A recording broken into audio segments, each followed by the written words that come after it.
Well, actually, both sides are losing because in a trade war, there are no winners. The consumers and the workers of one country will suffer, as well as the consumers and the workers in the other country. I mean, our consumers are hurt because wow, it's costing us a lot more money.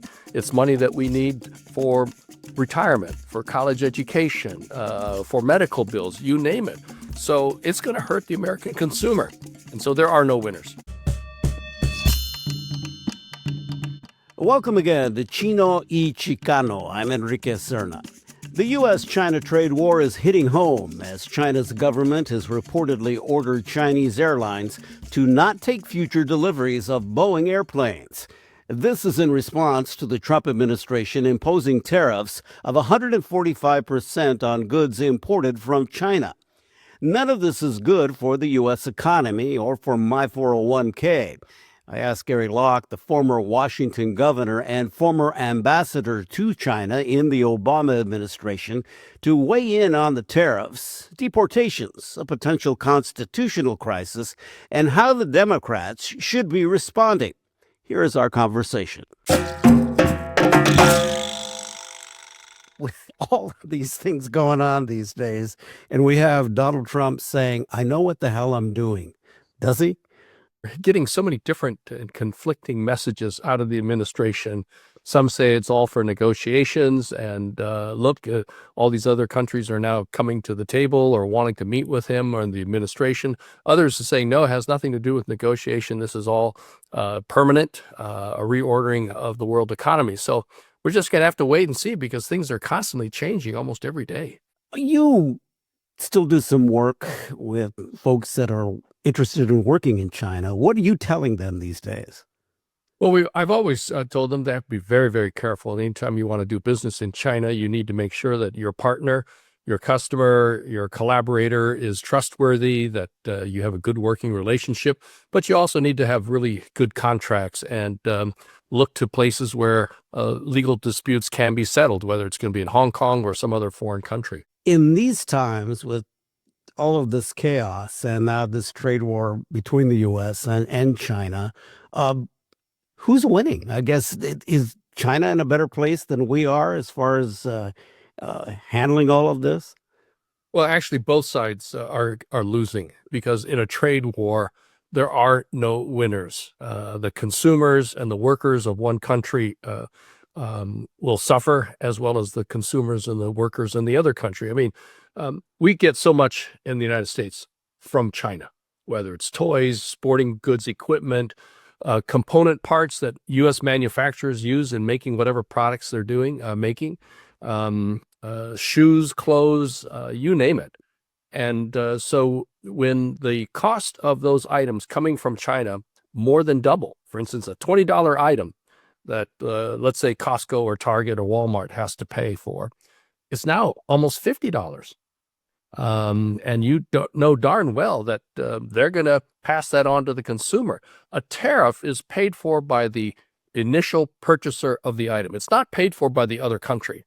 So when these things land on the docks of Seattle, Costco or Target or Walmart or Home Depot have to pay that tariff to the U.S. government before they can receive and accept those goods. When these prices go up for American consumers, it means less money that you're able to spend, or they reduce their demand because they say, oh, well, I can't really afford it. It's not a high priority. So that means China will ship less to America. And if they ship less to America, they don't make as much in China, which means they don't need as many workers. So that leads to unemployment in China. On the other hand, here, our consumers are hurt because, wow, it's costing us a lot more money. It's money that we need for retirement, for college education, for medical bills, you name it. So it's going to hurt the American consumer. And so there are no winners. Trump and his administration keep saying, this is going to work out, that down the road, we're going to basically level the playing field regarding tariffs and bring back manufacturing and all of that. Do you really think that's possible?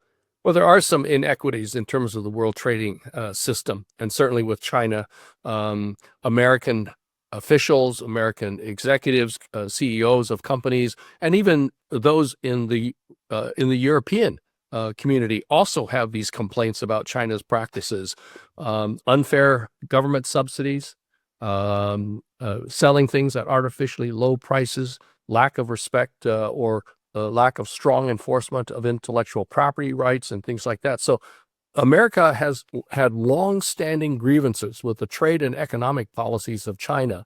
And so there needs to be a way in which we get China to abide by many of these international rules that they actually said that they would abide by when they joined the WTO. The question is whether or not tariffs are a good strategy to do that. Now, with respect to all the other countries around the world, yes, there are perhaps higher barriers for American goods to enter into those countries compared to the ease in which those products from those countries can come into the United States. So that's fair in terms of negotiations. But what's interesting is that some of the countries that we have now slapped these tariffs on, Japan, South Korea, Australia, Canada, Mexico, we have trade agreements with them. And many of those were negotiated by the Trump administration in his first term. We actually have, for instance, a trade surplus with Australia. We actually sell more to Australia than Australia sends to us. And yet we've imposed these tariffs on Australian goods coming into the United States.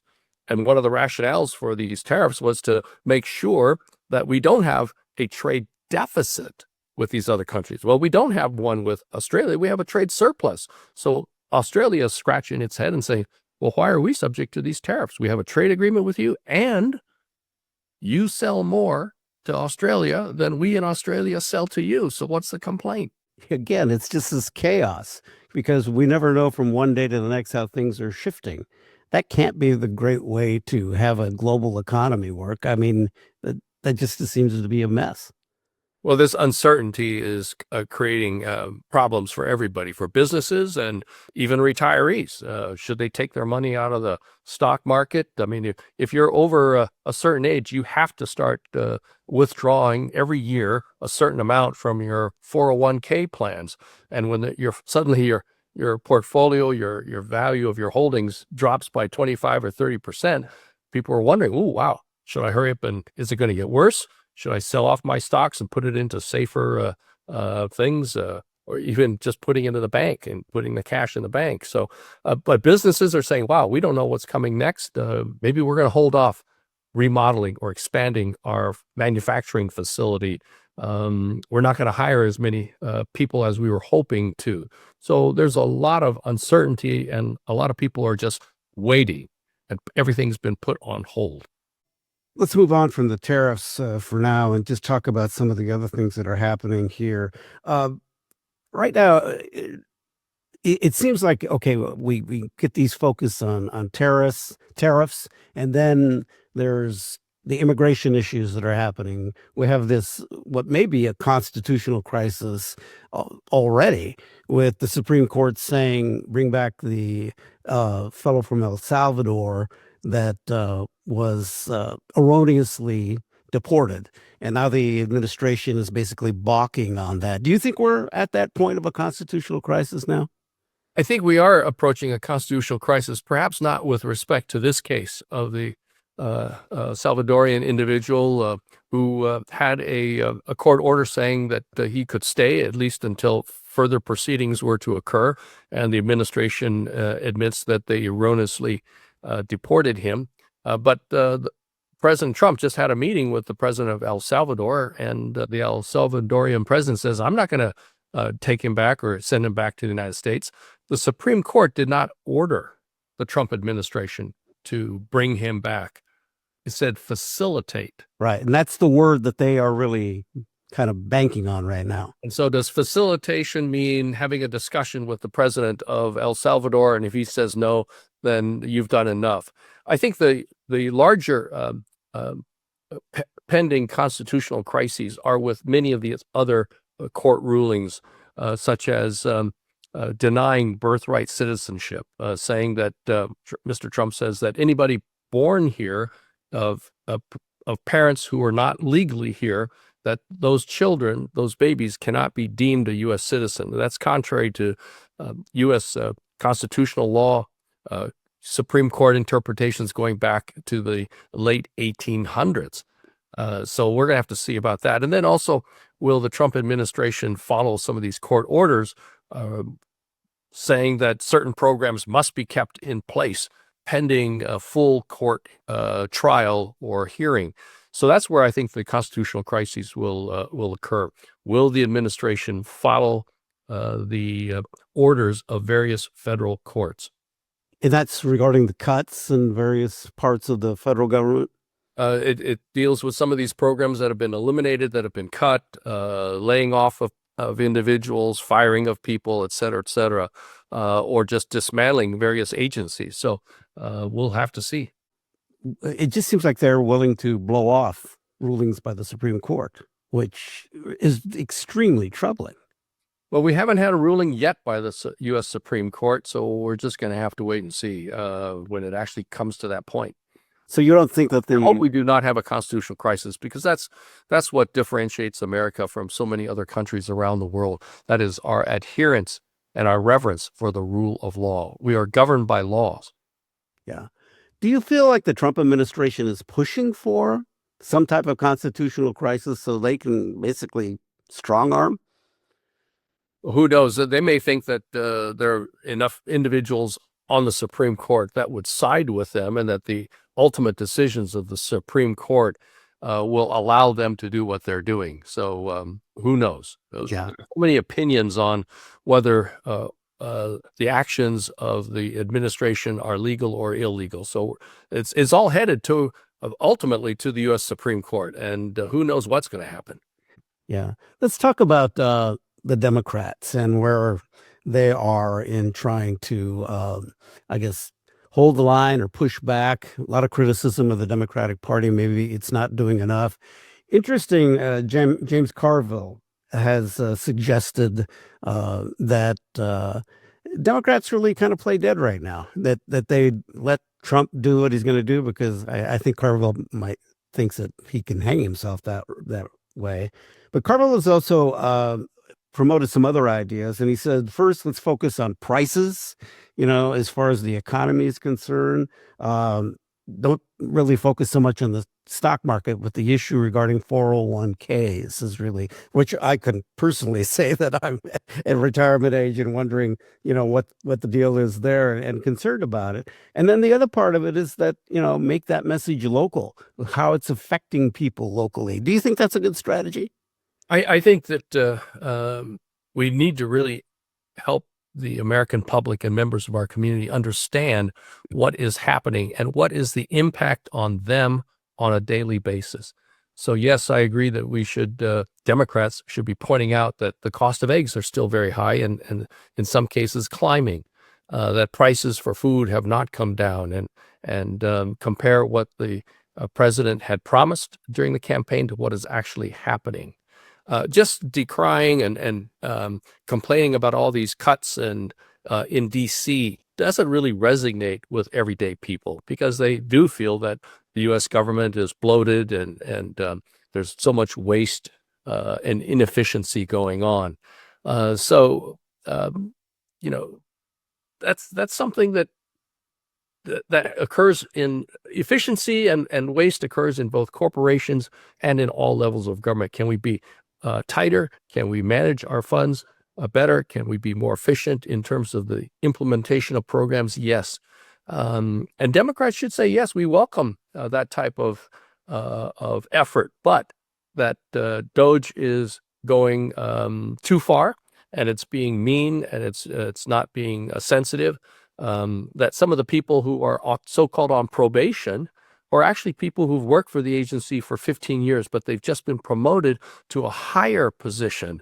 Well, then under federal rules, that person is on probation. They're not a brand new unknown commodity, but under the administration, all those on probation are being terminated for so-called lack of performance. So I think that it's hard for the American public to understand that. We should focus on what is happening in your community, and the effect of these cuts and announcements and policies coming out of D.C. how does that affect you and me and our neighbors? As you watch this, I don't know about you, but every morning I wake up, and of course, being the old newsie, I wake up, look at my computer and say, okay, what's happening today? And almost to some degree of dread. Do you ever feel like that? Well, it's hard to really understand what goes on in Washington, D.C., whether it's the president is a Democrat or Republican and who has control of the Congress.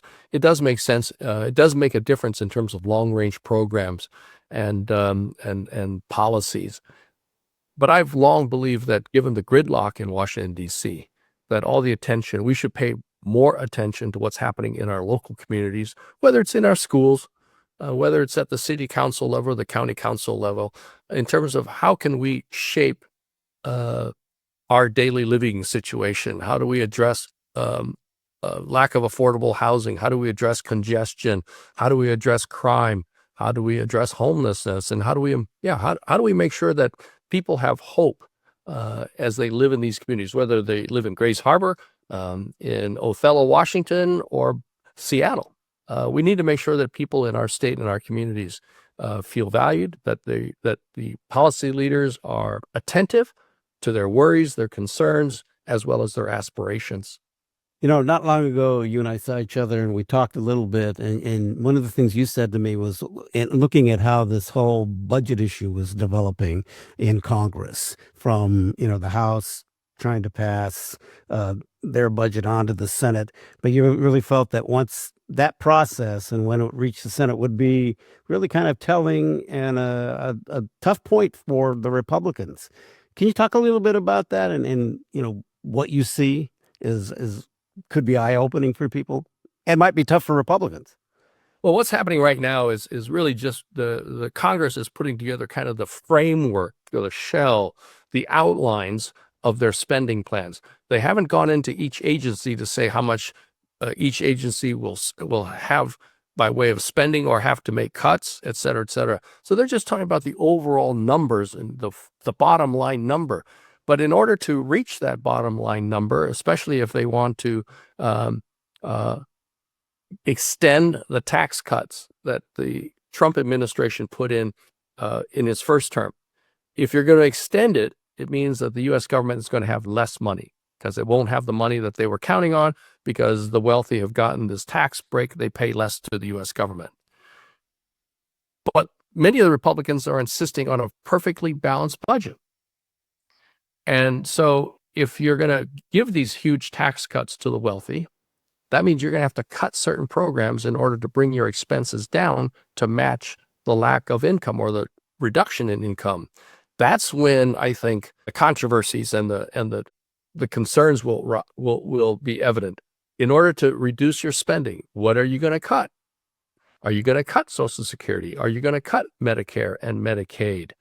That's when the impact of this framework will really become clear. And that's when the Democrats and people all around the country, independents and Republicans, can say, oh, no, we can't have that. And so if they can't cut that much, do they then back off on the tax cuts for the wealthy? Well, that's where you're going to have huge controversy, even among the Republicans themselves. Why would we need tax cuts for the wealthy? People say that the tax cuts for the wealthy individuals did not do that much for the economy 4 years ago, but many economists say that the tax cuts for corporations enable those corporations to reinvest that money into research and development and hiring more people and expansion of their facilities. But what's happening right now around the country, and we're seeing that here in the state of Washington, is that folks are saying, wait, the very wealthy are not paying their fair share. Yeah.